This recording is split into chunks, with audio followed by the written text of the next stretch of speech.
Good day, everyone. It is Roxy P. Rocker again, your host with Embracing What's Possible. And we bring thought leaders, community builders, people with disabilities, and all sorts of ways that we share information and education into the world because it's time for us to embrace our what's possible. I have an amazing show guest today, Noelle Federico. I hope I said that right, my You friend. did. Beautiful.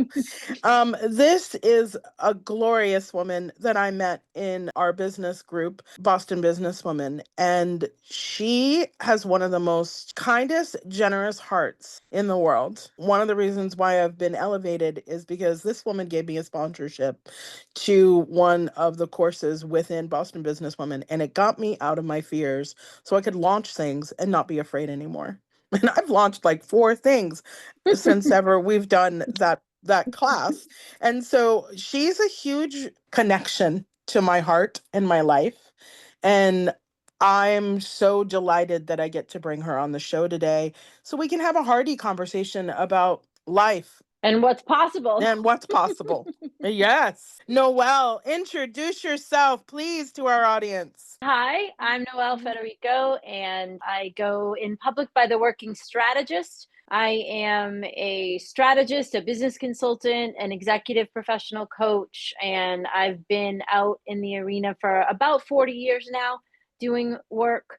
I've also studied prosperity and success principles for 50 years. I just turned 57. I've been around a long time. I've been doing a show live on Facebook, and then it gets put to YouTube and Spotify and all the things. I've been doing that for 11 years. So I've been out a long time talking to people about what's possible. My life's work is really to show people that possibility exists and then to teach them to think critically and be discerning in both their life and their business. So that's what I do. And I've spent most of my life doing high level consulting. And the work that I've done through the working strategist, giving away the show and all those things, that has always been my give back. We now have built, though, a school where people can learn professionally and personally for developing themselves, and also a community. And people can find out all they need to know at unbreakablewisdom.com. But today I'm here to talk to Roxy about what's possible.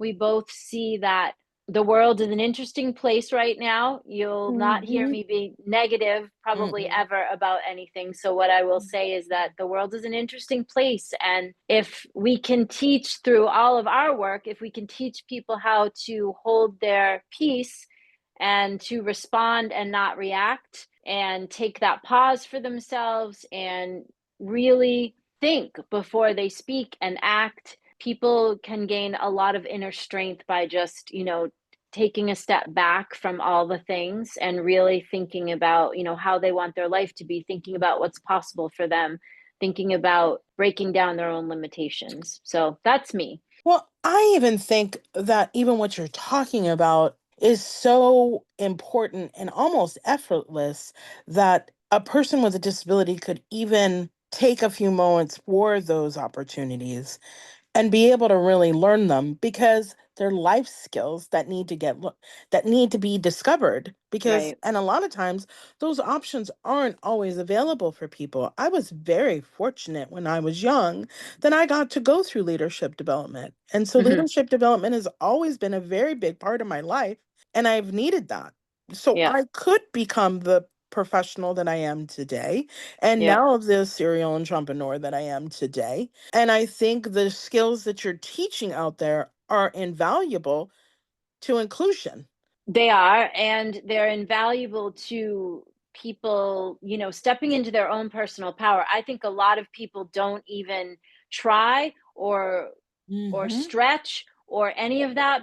Lack of education, right? Lack of education is really the thing. Like, they don't, like you just said, they don't have the skills, they don't have the opportunity for the skills, and they don't know where to go or have anyone to talk to that can show them the way, which is why the work, that I do, that you do, like, this is important work because it's Yes. saying to people, hey, it doesn't matter where you came from or what the world labeled you with or any of those things. What matters is, like, what's your dream? Where do you want to go? Mm-hmm. And then we make a path for you to get there, because there's always, Mm-hmm. as long as people are willing to do the work, there's always a path. And I think from what I see out there, that's the sticking point. People, A, don't want to do the work. Right. B, they're not consistent and disciplined in the work. So Right. it's like, oh, this is possible for me. Great. What do I need to do? Oh, I need to do all that. Okay, I'll go along and do it for a week. Oh, it's hard. Oh, I don't see any results. Oh, I'm out of here. And then, and then they go around and say, the world is against me, nothing works for me. And it's Right. like, okay, how long did you do the thing? Oh, I did it for a week. I tried it for a month. It didn't work. It's like, Well, the funny thing is the same thing happens in the treatment room. Oh, I want to be out of pain. Oh, I want to not be able to not move my shoulder. I want my shoulder to move better. right. Okay, but your shoulder's been not moving for a year, and you Yeah. expect me after 2 treatments that I'm going to perform some miracle and now your Right. shoulder is going to move perfectly, and Right. it's my fault that I'm not performing that miracle? It's Right. consistency. You get what Yes. you're gonna, you need to invest in these things. Yes. It is consistency. And that's where, honestly, Roxy, after like 38 years of coaching and consulting, almost 95% of the people that don't get where they want to go is because they lost it in consistency. Yeah. Like they know what they needed to do and they started to do it and then they stop doing it, but then they start doing it, but then they stop doing it, then they and their income goes like this. And they Mhm. wonder why, or their health goes like this, or their business Right. goes like this. And it's like, okay, it mirrors how you go. Yes. If you can't even do 3 things every single day, like I have news for you, you're not going to be able to make a business work because Correct. you know, for you to do any project in your life that matters or is significant, you have to apply yourself consistently over the long haul. And Yes. the biggest place where people lose is when it looks like it's not working, and that's what I call the middle. And the middle's rough because it's like you're doing all the things, and then you're sitting there and it looks like nothing's working. It looks like nothing's, and that's when you just have to Mm. double down and you keep going, and then all of a sudden it starts to turn. Not before you're tested, right? Not before it's like that's mastery. The second level of mastery is to stand in the face of no results and keep doing the things. And most people lose it there, and It's honestly, scary. yeah, it's honestly why I stopped taking a lot of personal clients because I'm tired of people hiring me and saying, Noelle, I want this to change. And I say, okay, here's what you need to do. And then they come back the next week and I say, did you do the thing? And it's like, well, I did one thing, but then my kid threw up and I couldn't find my shoe. And it's like, okay, I can't, you know? Well, the one thing that this show has forced me to do is be consistent in my scheduling, which is the hardest thing for me. Yeah, And schedule people, yeah, schedule meetings, because you can't climb, grow, or be consistent in any of this. Because what am I going to do? Not have a show and then right, wait, and then I have to talk to the wall, and I hate the wall, right, and not have a show because I didn't meet people. I right, didn't make connections so I could have my guests on here. This is one of the, and this is only 6, 7 weeks right now.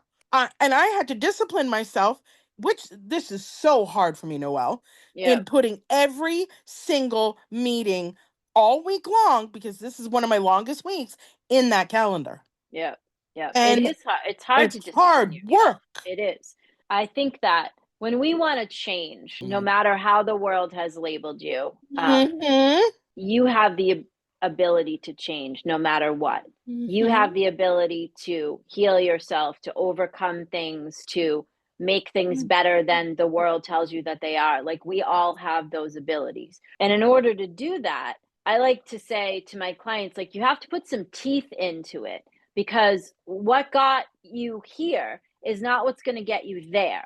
And Right. so everything that's here, like all the things that I do every day currently, whatever, they got me here. Now, if Right. I personally want to go there, which, as you know, I'm in the middle of a career transition, right? So Yeah. I gave up my corporate clients and I'm building out, this brand Unbreakable Wisdom. So I'm in the middle myself. And Mm-hmm. and personally, I said to myself, okay, I have to make myself uncomfortable. I have to make myself Right. uncomfortable so that I can become the version of Noelle that I have to be now. So I Yeah. thought to myself, where have I not, because I'm very consistent, as you might imagine, with a lot of things because I Oh practice yeah. what I preach, right? So I was Oh like, yeah. where am I not being consistent? Where is good enough? Where has that been good enough? And it's in my workout routine. My son happens Mm. to own a gym, by the way. So it doesn't, Oh. and I'm the main investor. So it doesn't cost me anything to go get trained. Okay. But that's a pain in my butt because I have to drive 30. We live in northern Vermont. So I have to drive 30 minutes over there. Then it's an hour, then it's 30 minutes back, Right. blah, blah, blah. So I thought, what is the last thing that I want to do? The last thing I want to do is drive over there 2 days a week and have them train me and then promise to do something else on the days when I'm not there. And I thought, okay, then that's the thing. Because Yeah. for me, like, you're going to get hard in life no matter what, Oh because yeah. that's how you grow. My thing is like, let's choose the hard. I'm going to choose my hard. So rather than have life choose my hard for me, I've always been taught to make myself uncomfortable so that life doesn't make me uncomfortable, right? I'm doing it to myself. So now it's been only 2 weeks, but I made it through the first week and I drove over there yesterday. I'm going every Monday and every Friday. And the whole way I'm swearing in my Mhm. head because it's the last thing I want to do. And Mhm. my future daughter-in-law is training me and she says, How are you? And I just said, I'm not going to complain. I'm still at that point where I'm doing this because I said I would do it. Right. I'm not yet excited about being here, but Mm. I will be I am a good client and I am a good student, and I know that I cannot teach what I am not willing to learn. And I Right. know that I cannot help others if I am not willing to put myself under the same scrutiny, right? That is what most people won't do. And that is Correct. why, high achievers, like, we will do that. We'll say, Mhm. okay, bring it on. Let's go. Mhm. What is gonna insult my ego? What is gonna annoy me? Mhm. Give it to me. Let's go. Let's do it. Bring it on. Well, I would complain about meetings all the time. Like, I don't have time for all these meetings. I don't have time to put all this on my schedule. I'm going to lose something. I mean, I would make all these excuses, Noel.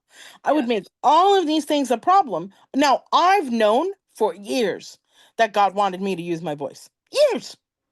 That God said, no, you need to use your voice. You need to do something to bring it out. When I had to say yes to this, do you know how uncomfortable it made me?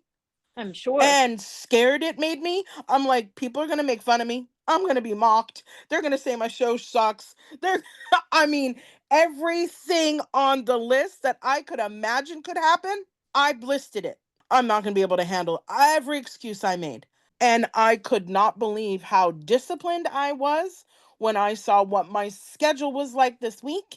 And when I saw how all of a sudden you've been doing it too online, you've been talking about how the algorithm shows things. Yeah.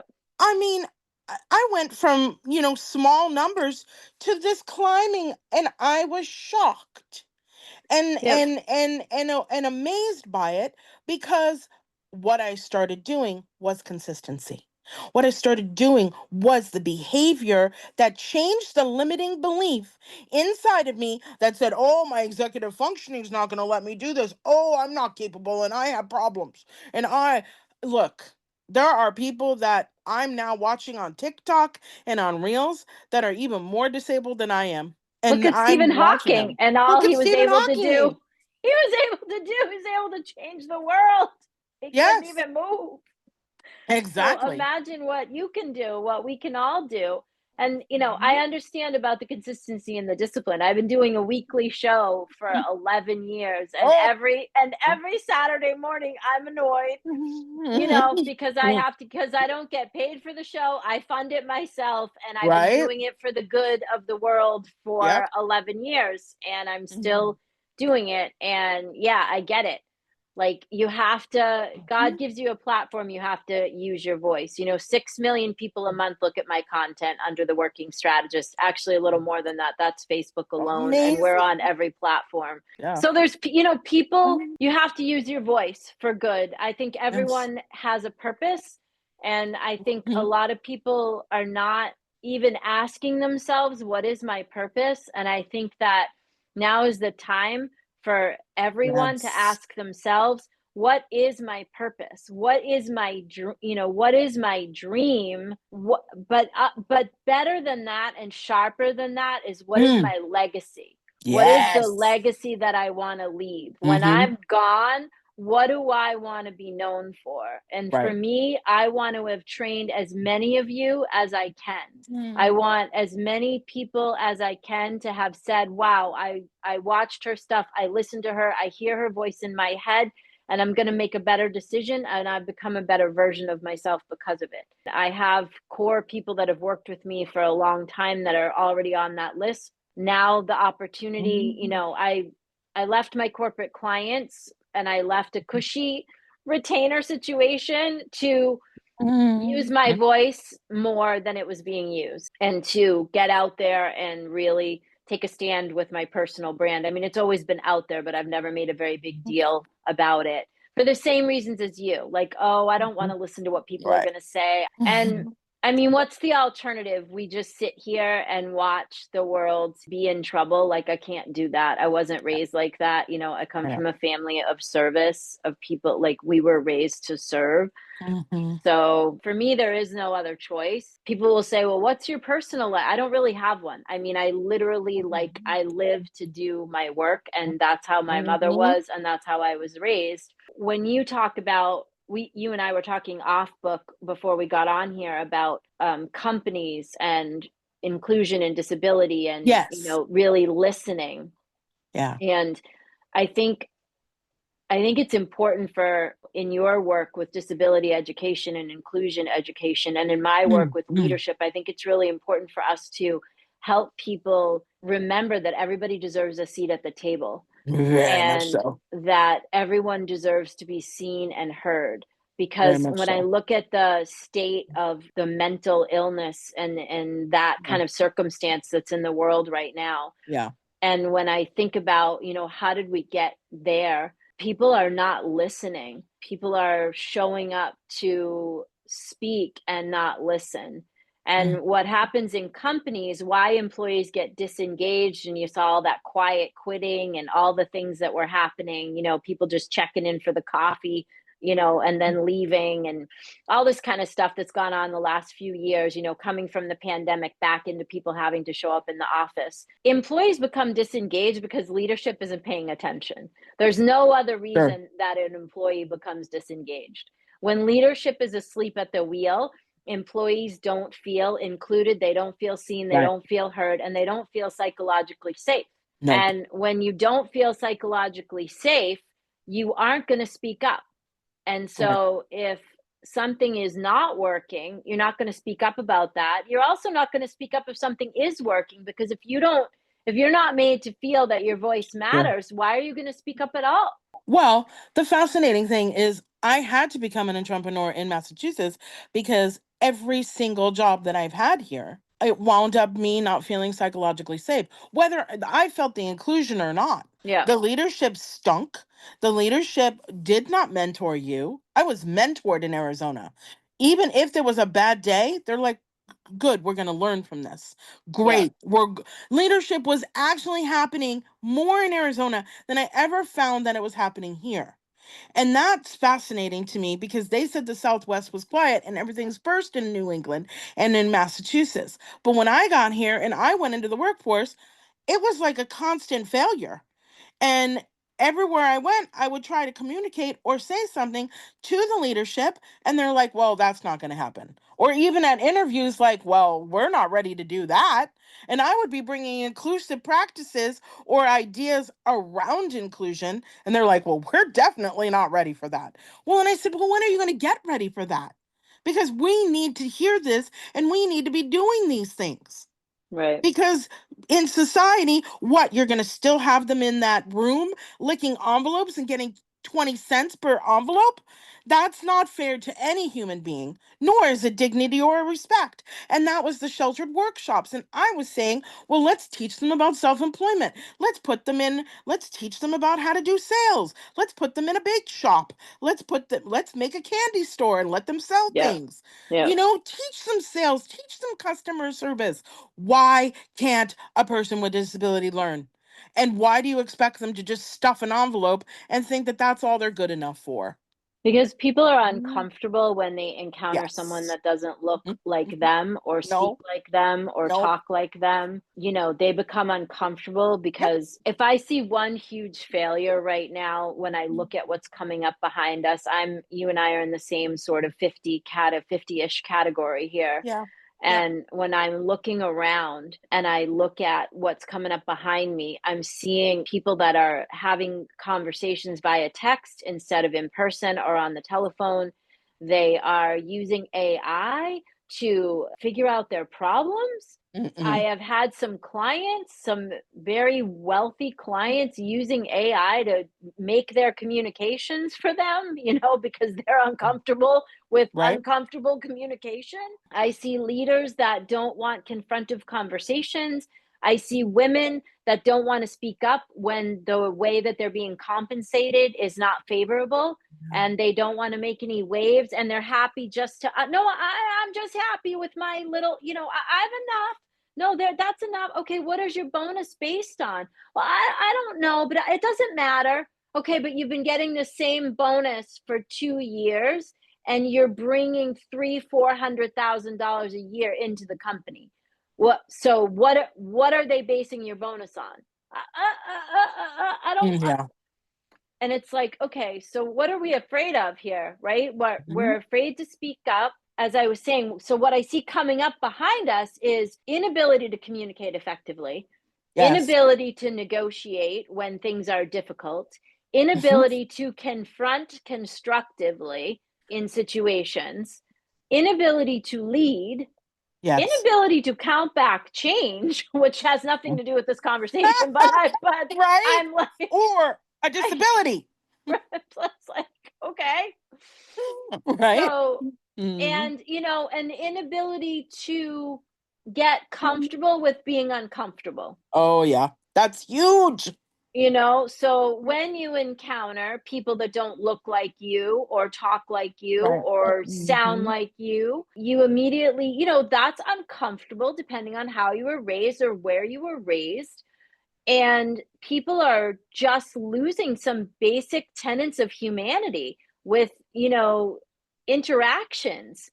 Yeah. And this is why you'll see me step out more with teaching communication and leadership, because Mhm. these are failures that I'm seeing. And I don't like Yes. the word failure. However, it sort of fits in this, because if we don't fill these holes, we are soon going to have companies that are staffed by people that can't have a conversation. Which is going to be scarily dangerous. And it's fine that, listen, I think AI has a use, and I Yeah. use it in my business for certain things. It's a nice companion to help organize, think things through, research, all those types of things. But when AI starts speaking for a human being as the Mm. human being, I have a Yeah. problem with that, because, AI cannot, at least at this time, read emotional cues and Mhm. understand communication that is happening non-verbally, and Mhm. all of those things that you can discover when you are face to face with someone. Even on a Zoom, you can discover them. If you're intelligent and you're intuitive, Yeah. you can feel the energy of the person that you're Yeah. speaking to. The differentiator for anyone that's like starting a business right now, or wants to, is their humanity. That's Yes. the differentiator, right? Your personal humanity, because AI can replicate everything, but it can't replicate that. It never will be able to, because it will never Mhm. be you. And this is why I would like to see people taking more authority for what they want to do in the world, the legacy that they want to leave, what they stand for, what Yes. they want to be known for. Stop being afraid to speak out and speak up. And in companies, to circle back to our conversation about companies, you have to be willing to include everyone at the table. If you don't Mhm. include everyone at the table, you are actually cutting your company short because Yes. you are not willing to listen to everyone. You have to Yes. be a good leader, listens to everyone, and then has discernment about what ideas they're going to put into action. But when you Yes. don't even listen, automatically you are alienating your team, right? Because you are just not even interested. Well, that's a huge part of this whole disability conversation because most of the time, I just went to a conference on adaptability in clothing, and it was an amazing conference. But what was fascinating about the conference was not one of the major corporations, and major corporations were in that room, and it was about adaptability and accessibility. Mm-hmm. But not one of them said, well, we're going to bring on a person with a disability. Not one of them said, yeah, we're going to bring a couple of team leaders in that have disability. We're looking to hire them now. Not none of these corporations, none of them said that. And I'm from the world of workforce and I'm from the world of leadership. And I'm sitting there going, well, I'm on track. I'm doing this. I'm doing this. I'm a person with a disability and I'm starting to build a company. I have a lot of mentors around me. But the biggest thing that I want is the disability input. Yeah, But I am that as the right. company leader. And I'm sitting there scratching my head and I'm saying, wait a minute. This is the biggest challenge within the concepts of my leadership because I'm in the large business world, business group, and I Mm-hmm. bring up my topic all the time. And I have maybe 2 to 5% of the leaders in that community talking to me. The other 75 to 80 are a little bit hesitant because I may not look like the norm, or I may not act like the norm, or speak like the norm, or I'm talking about a foreign topic that they're like intimidated. Well, I don't know what to say to her because I don't know that topic. But we need seats at that table because how are you going to be able to know when there is a $13.5 billion spending budget on how to attract that audience? And how are you going to not know how to, attract our people with disabilities working? And some of them have corporate leadership positions in some companies. And just because you say the word disability, you may not understand all of the hidden disabilities out there that people have funding. But you're not having that conversation because it's too different and it's too strange. And I don't have fear or time anymore to ignore it. So Mm-hmm. I just have to keep going and doing my thing and showing up and saying, hey, I want to have these conversations. You might not want to hear them, but I'm going to continue to do the dialogue and the dance because I know that someday we're going to have to open up the doorways. Everybody has to be heard, Mhm. and it just doesn't, it just quite frankly isn't good leadership when leadership is excluding voices at the table, whether that's Yes. someone of color or of a different nationality or Yes. someone of a different gender or someone, all the different things that people can Yes. be, Mm-hmm. and are in the world now. And Mm-hmm. yes, it doesn't look like it looked when I was coming up in business. It looks different now.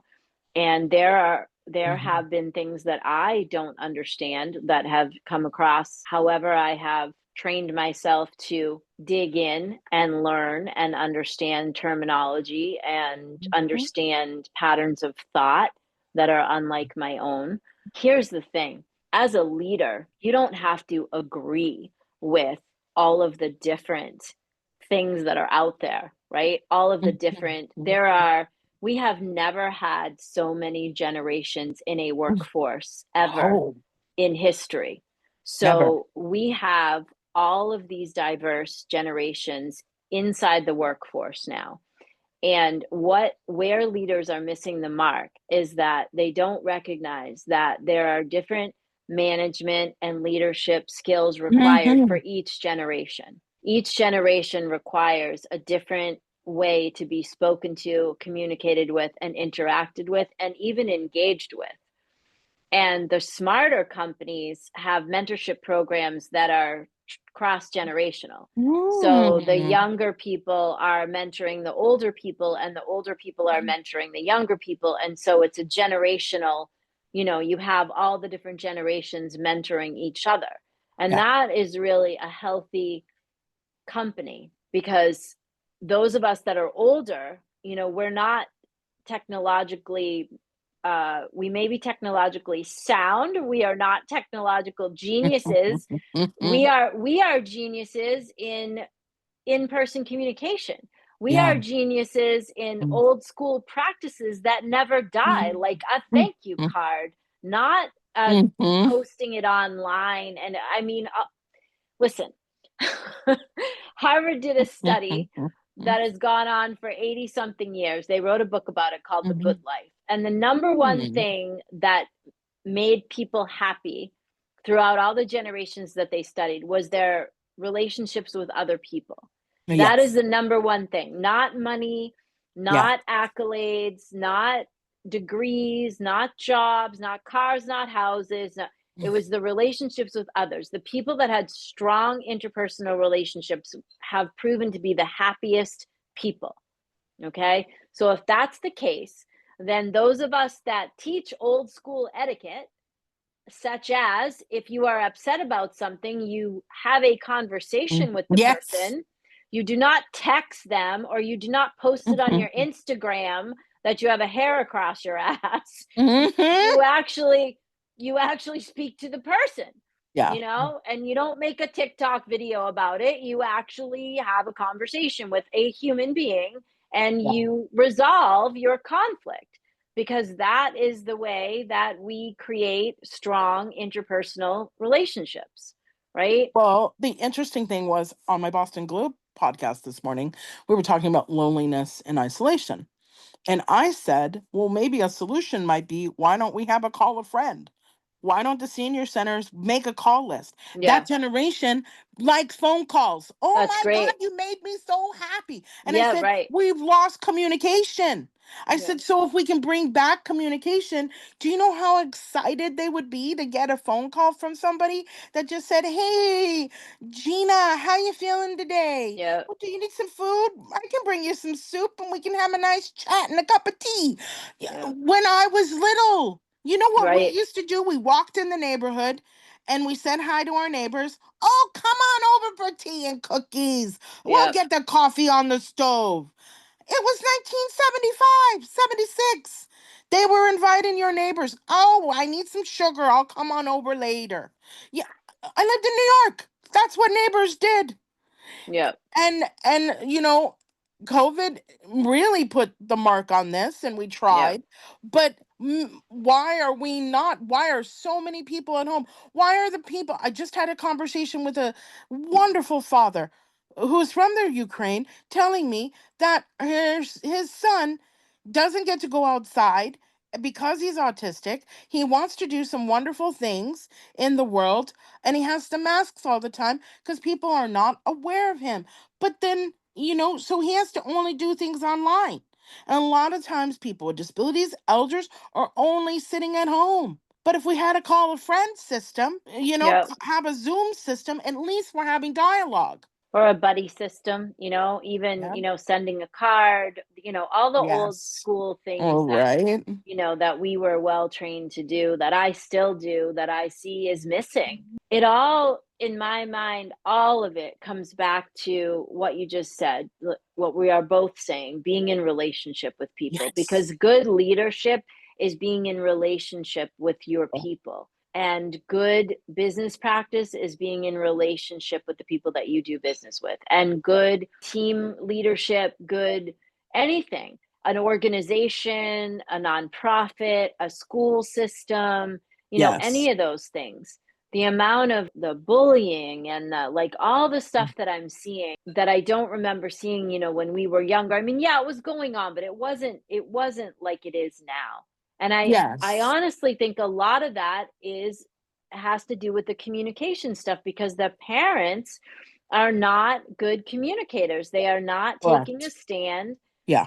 They are not making noise, because a lot of it is lack of education, of understanding what is good communication. Right. What is good leadership? What does that mean when you say, Noelle, when you say I should communicate directly, what does that even mean? I mean, some Right. people don't even know what that They don't means. even know what that means. Yeah. No, or when you say, are you getting feedback? Like, what's your feedback loop process look like with your team? And they go, what are you talking about?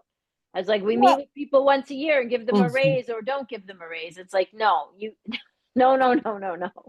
And then it's finessing those processes so that they are actually helpful and not harmful, right? Feedback loops that start out with, okay, let's talk about what worked and then let's talk about what didn't work. Right. And that's how I always, when I go into a company to help them with their help engage their teams and their staff and their workforce. It's like, what are the feedback processes? Okay, let's talk about how to make those better, and let's talk about how leading with what's working is great, and then you talk about what's not working. So you never sit down with people and start leading with all the things that are wrong with either Yeah. them or the things. And you also, you take the person out of it. It's not you, like, what worked and what didn't work.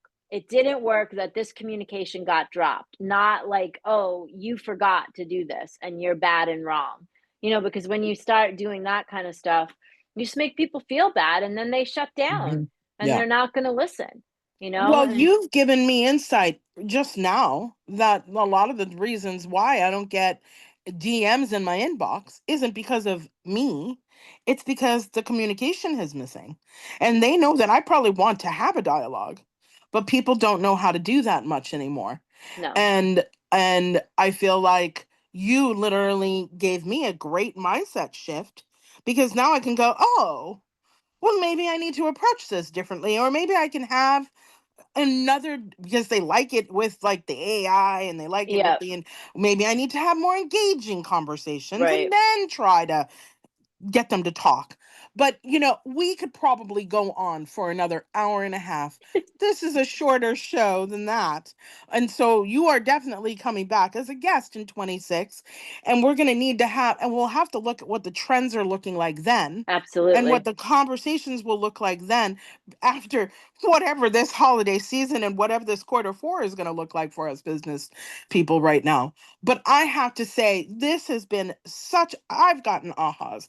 I know my audience is going to get a lot of ahas. I am so glad that we brought this to Embracing What's Possible. If you could give one more nugget on possibilities, embracing what they don't believe that they can change in their life, what would that be? Don't be afraid to fail. That's what it would be. Mm, Don't be afraid to fail, and in that, reframe failure into learn. Don't be afraid to learn, mm, because really there is no failure. There's only, as Emerson said, there's only misunderstood experiences. So when we start to reframe failure as learning, it becomes a whole different conversation. mm. Noelle, you're such a delight. I'm giving you a virtual hug. Thank you for Um, having me. I don't get to spend as much time with you as I want, and I am so grateful the time that I got with you today. I'm embracing what's possible, heart open wide, where fear used to whisper, now love is my guide. I'm not just surviving, I'm setting the pace, wearing my story with shimmering grace. From shadows to spotlight, I rise and I sing, embracing what's possible, changes everything. This is your Prospera era, where dreams align with grace, abundance flows like rivers. You've stepped into your place. Rise, reign, and remember, you were born to shine. Welcome to your moment, Prospera, it's time. We hope you enjoyed today's show on Prospera TV Network. Make it a point to visit us on YouTube and catch all your favorite shows anytime you want. Interested in hosting a show of your own?